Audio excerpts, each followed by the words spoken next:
facility at the time. Planned Parenthood of Delaware President Ruth Lytle Barnaby says it was a scary incident. It really could cause some pretty serious damage, not only to our building, but there's student housing surrounding our building, and so having that kind of a device set off could have hurt many, many people. The FBI arrested a suspect just a day later. 18-year-old Samuel James Gullick of Middletown, Delaware, was arraigned Monday in federal court.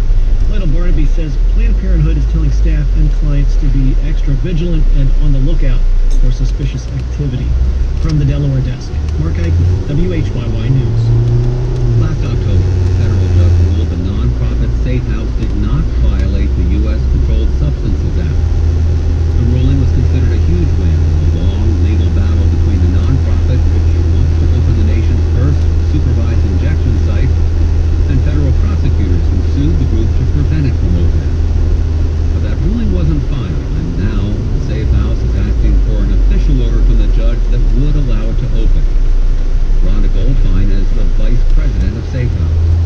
The motion is we don't need to have a trial. We don't need any more evidentiary findings. We agree to all of the relevant facts and rely on those facts to reach a decision. Goldfein says Safe House is in the process of readying several locations to open once granted legal authority. U.S. Attorney William McSwain says he still plans to appeal. The evening forecast, rain with a changeover to snow, possible 1 to 3 inch accumulation. This is WHYY. Support for NPR comes from NPR stations. Other contributors include the Corporation for Public Broadcasting and the estate of Joan Crum, whose bequest serves as an enduring investment in the future of public radio, and the John B. and Catherine T. MacArthur Foundation at macfound.org. It's All Things Considered from NPR News. I'm Audie Cornish. And I'm Ari Shapiro. In Iran today, tragedy unfolded as the casket of Qasem Soleimani rolled through the streets of his hometown. Soleimani is, of course, the Iranian general killed by a U.S. airstrike in Iraq last week.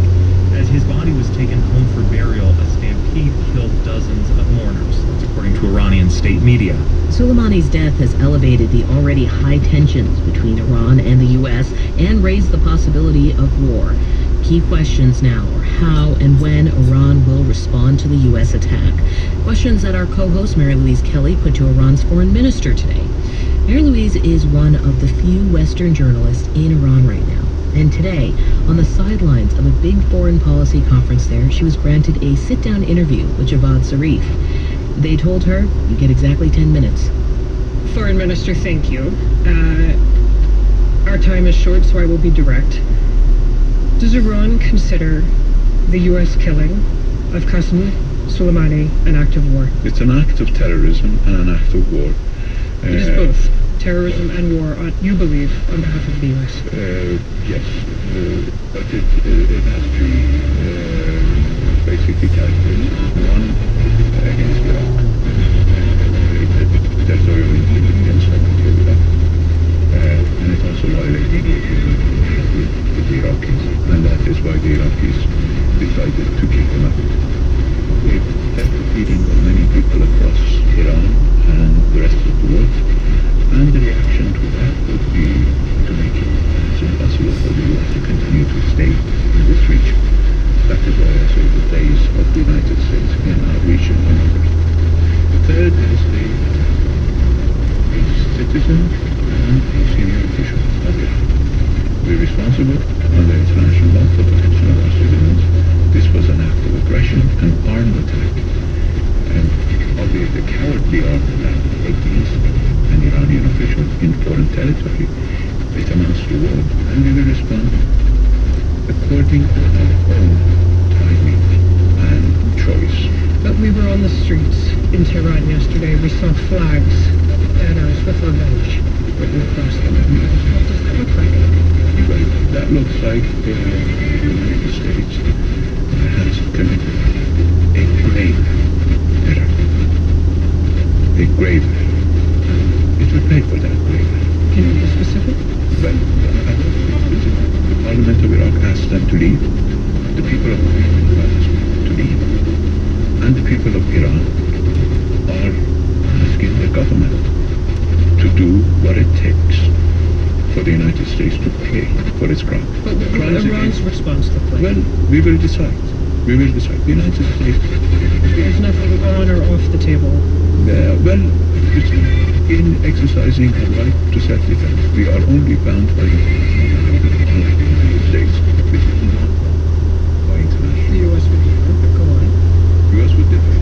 Well, tell them to explain how they want to attack cultural sites, how they want to. The record is of statements made by the President of the United States. Disproportionate The manner. Defense Secretary, as you know, Mark Esper, has said in the United States the U.S. will not be attacking Well, cultural sites. I've heard that the President in the United States is the Commander-in-Chief. And as you say, the buck stops here. So unless President Trump changes his own threats, I don't think the Defense Secretary works on behalf of the President, no, as an independent entity. But the point is, the Secretary of State, of all people, has said if Iran wants its people to eat, it has to listen to the United States. That's a crime against humanity. Starvation is a crime against humanity, creating individual responsibility before the International Criminal Court.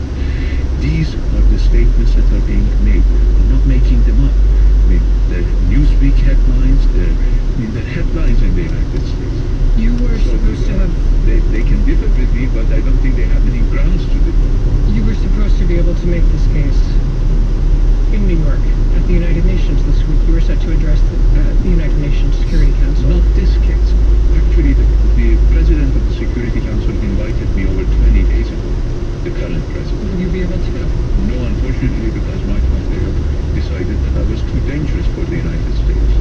Has he communicated that directly to you? How did Not you find to us, out? to the Secretary General. He has said we didn't have enough time to issue a visa. I don't know how terrible bureaucracy the State Department has that in 25 days they couldn't issue a visa for a foreign minister. I'm not an unknown entity. But this is final, this is definite, because I know This there has been point of view, it confusion is. in past about And visas. I'm not that crazy about going to the United States anyway. You're just as happy to skip this trip. Well, I'm not happy to skip this trip because that was part of my obligation as the Foreign Minister of Iran to go to that session of the Security Council and talk about the need to respect international law, because that's the title.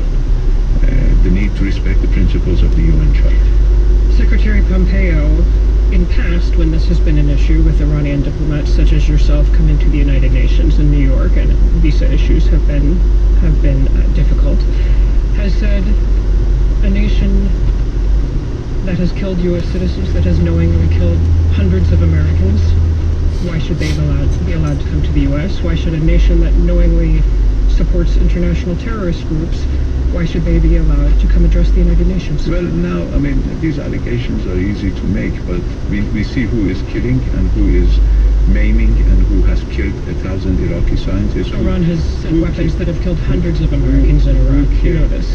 Who killed 290 Iranians, civilians, in a civil airline. The record is clear. The record of the United States in this region is clear. They have killed a lot of Iraqis. They've killed a lot of Afghans. They've killed a lot of people elsewhere in this region. They are killing a lot of people in Yemen. The weapons that the United States provides to Saudi Arabia is killing and maiming people. Many sides are killing a lot of people in Yemen, unfortunately. Unfortunately, it's a war that the Including the Houthis, who Iran backs. The Houthis have always asked. They didn't start a war. They're defending themselves. You cannot equate somebody who's defending themselves with somebody who's attacking them. May I turn you to the nuclear deal?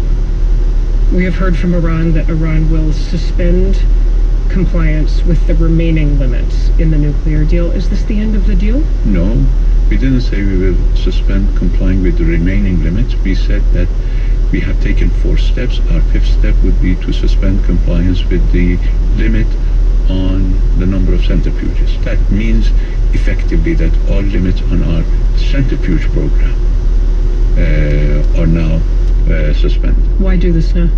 Huh? Why? Because it's at the 2-month period that we have said before that if the Europeans do not comply with their own obligations, we will take measures. You see, JCPOA was negotiated. You're not using in the an- formal name for the nuclear deal. Yeah, Go not on. in an atmosphere of trust, but in an atmosphere of mistrust. That is why we put in place the mechanisms for dealing with violations. And that mechanism was triggered by Iran after US withdrawal. And in November of 2018, we informed it that we have exhausted that mechanism and we have no other choice but to start reducing our level of compliance. But we made it very clear that we are ready to go back to full compliance the minute they start complying with their own. It doesn't mean that the United States should comply. It means that Europe should comply. Still, it's not good news for the nuclear deal, which you personally negotiated. Well, it's not good news, certainly not, and we're not happy about this, but it's a remedy.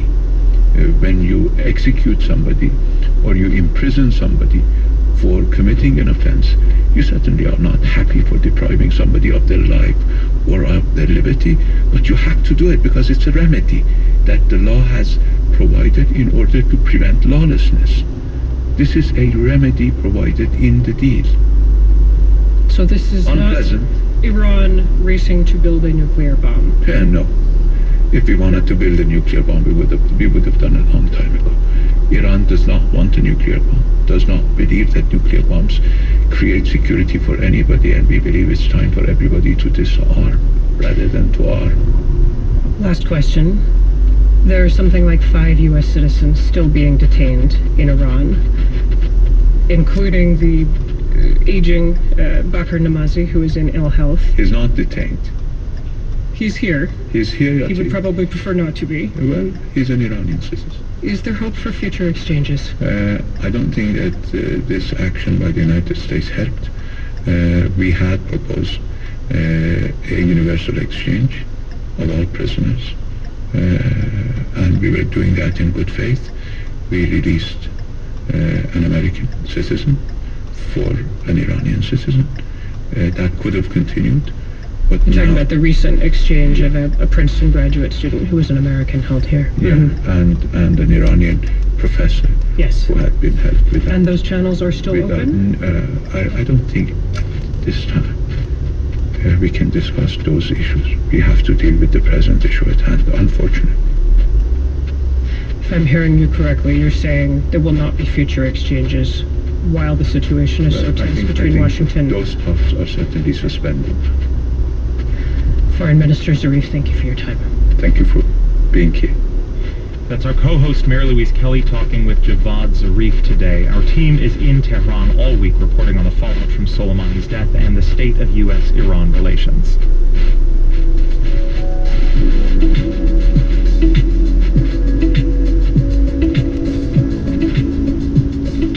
And for the top news first thing in the morning, subscribe to NPR's Up First podcast.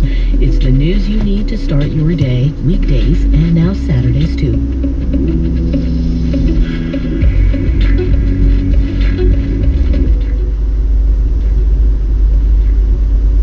You're listening to All Things Considered from NPR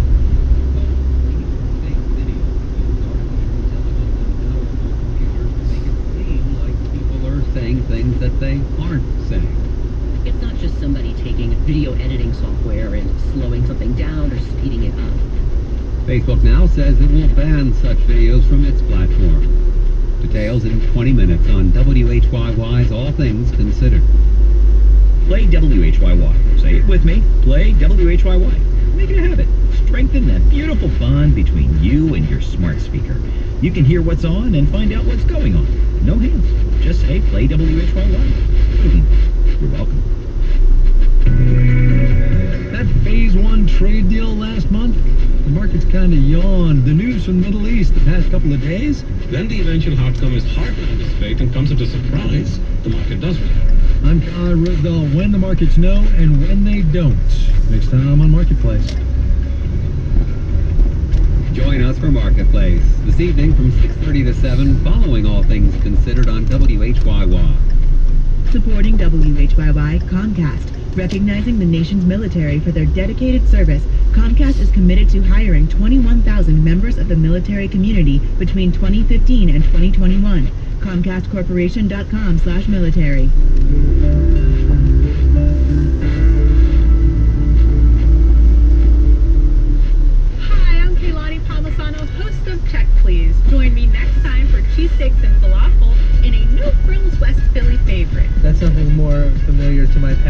a comfort food breakfast worth rolling out of bed for. It was just like heaven. And a